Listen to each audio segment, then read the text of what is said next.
وہ عظیم عرش کا رب ہے. عرش کیا ہے؟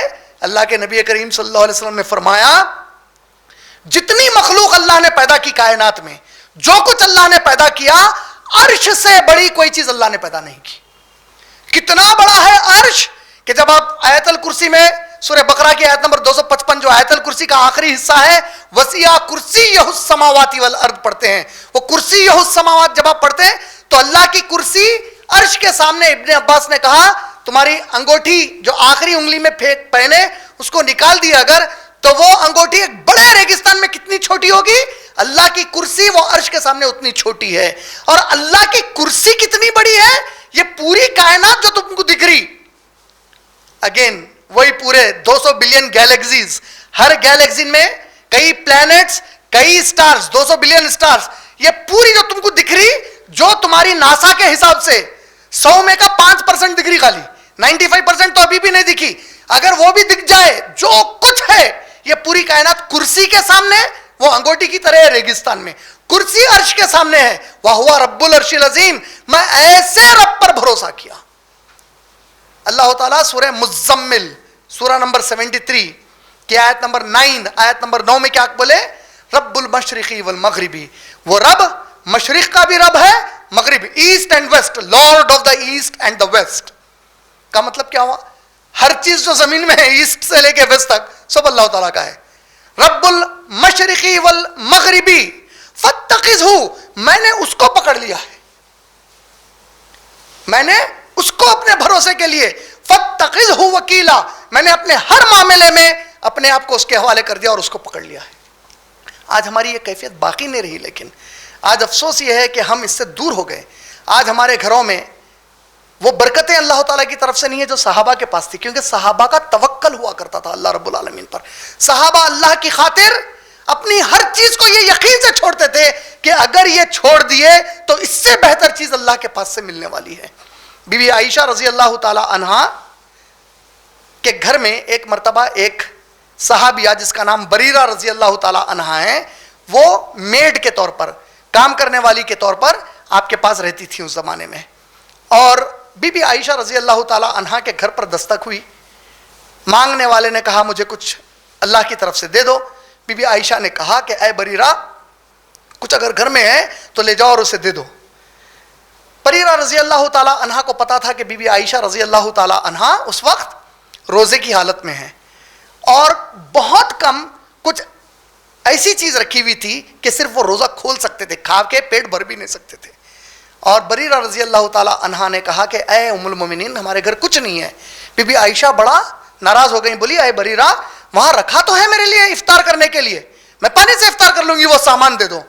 بریرہ رضی اللہ تعالی عنہا سامان لے جاتی ہیں اور کہتی ہیں کہ میرے دل میں آیا کہ کہوں کہ اے ام المومنین آپ بھوکی رہ جاؤ گی، کیوں دے رہے ہیں آپ اس کو؟ اور انہوں نے دے دیا.